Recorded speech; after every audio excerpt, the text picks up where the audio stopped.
पुंडलीकवरदा हरी विठ्ठल श्री ज्ञानदेव तुकाराम पंढरीनाथ भगवान की जय। माऊली ज्ञानेश्वर महाराज की जय। जगद्गुरु तुकाराम महाराज की जय। सत्यमज्ञानमनन्तमनित्यमनाकाशं परमाकाशं गोष्ठप्राङ्गणरिङ्गणलोलमनायासं परमायासं मायाकल्पितनानाकारमनाकारं भुवनाकारं क्ष्मामानाथमनाथं प्रणमत गोविन्दं परमानन्दं समचरणसरोजं सान्द्रनीलाम्बुदाभं जगन्निहितपाणिमण्डनं मण्डनानं तरुणतुलसीमाला कंदरं कञ्जनेत्रं सदैरवलहासं विठ्ठलं चिन्तयामि। पांडुरंगा करू प्रथम नमन दुसरे चरणा संताचिया त्यांच्या कृपादानी कथेचा विस्तारू बाबाजी सद्गुरु दास तुका। आज आपण या ठिकाणी गरुड पुराणाविषयी माहिती पाहणार आहोत।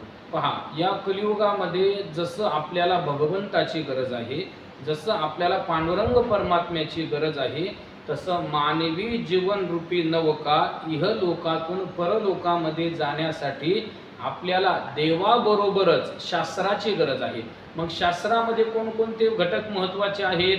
तर शास्त्रामध्ये सर्वात महत्त्वाचे 4 वेद, 6 शास्त्र आणि 18 पुराण हे 3 घटक महत्त्वाचे आहेत। म्हणजे 4 वेद, त्यानंतर 6 शास्त्र आणि 18 पुराण। या 18 पुराणामध्ये आपल्याला ज्या ग्रंथापासून भीती वाटते तो ग्रंथ भीती दाखवणारा ग्रंथ नसून तो आपल्याला नीती दाखवणारा ग्रंथ आहे। त्याचं नाव आहे गरुड पुराण। या गरुड पुराणाविषयी आज आपण माहिती पाहणार आहोत।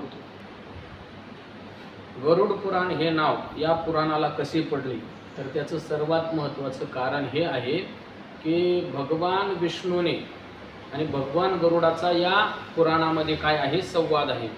गरुड भगवान विष्णूला म्हणतात, हे भगवंता, या जगतामध्ये मी सर्वत्र विहार करतो, सर्वत्र फिरतो, ज्या ठिकाणी कोणी जाऊ शकत नाही त्या ठिकाणी मी जातो, परंतु मनुष्य मेल्यानंतर कुठे जातो याचं मला ज्ञान नाही, याची मला माहिती नाही, ती माहिती मला कळावी म्हणून भगवंता तुम्ही त्याचं काय करा, मला ज्ञान करून द्या। मग पहा, या गरुड पुराणामध्ये 3 खंड आहेत। एक पूर्वखंड, त्याला आचारकांड असं म्हणतात।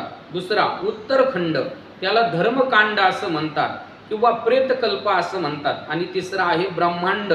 हे 3 भाग या गरुड पुराणामध्ये पडतात। या गरुड पुराणामध्ये एकूण 275 अध्याय आहेत। हा व्यास महर्षींचा ग्रंथ असून आणि त्या ग्रंथाचं ओवीबद्ध सार हा ग्रंथ आपल्या समोर मांडलेला आहे। कोणी मांडला हा ओवीबद्ध ग्रंथ आपल्या समोर?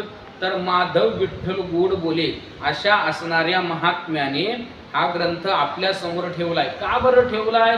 तर इतर जे ग्रंथ आहेत ते संस्कृतमध्ये आहेत आणि संस्कृत भाषा सर्वसामान्य मनुष्याला समजत नाही।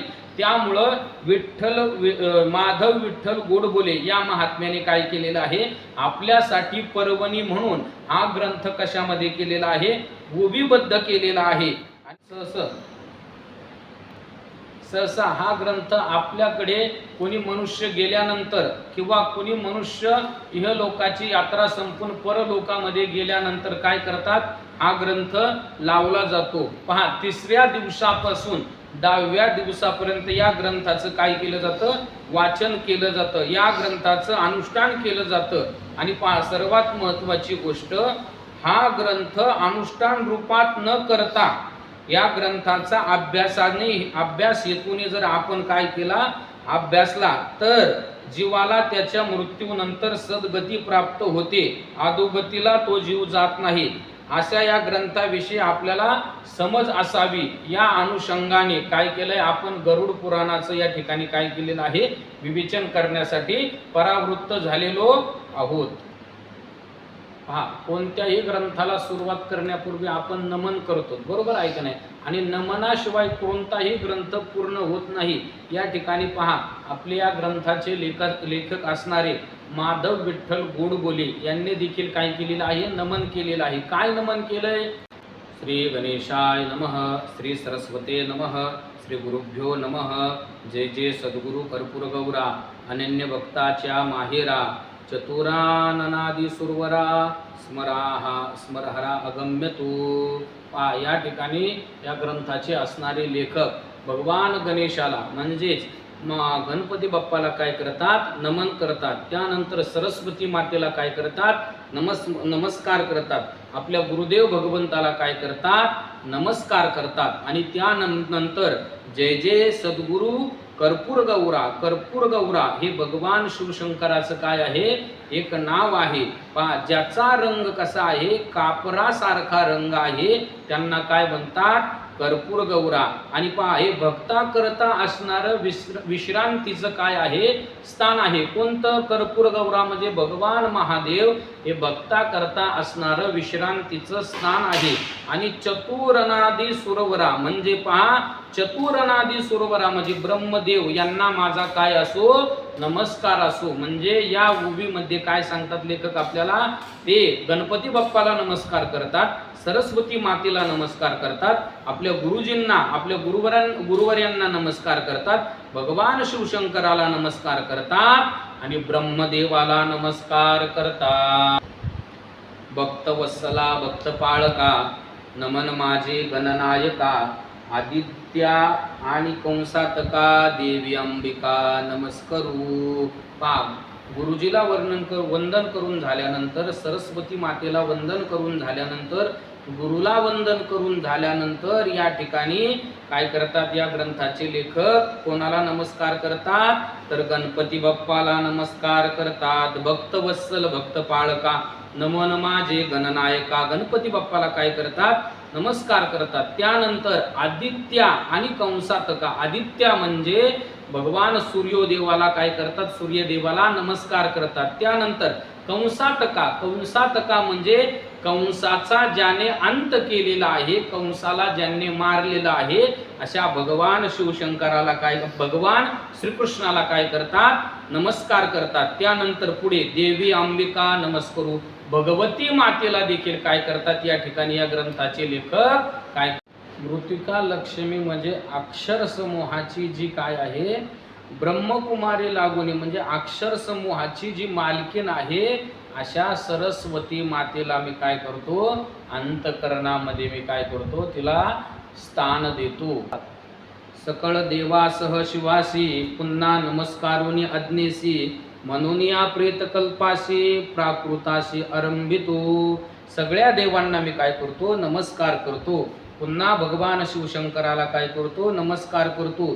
सर्व देवदेवतांची आज्ञा घेतो. आणि या गरुड पुराणामध्ये प्रेतकल्प नावाचा जो काय आहे? कल्प आहे.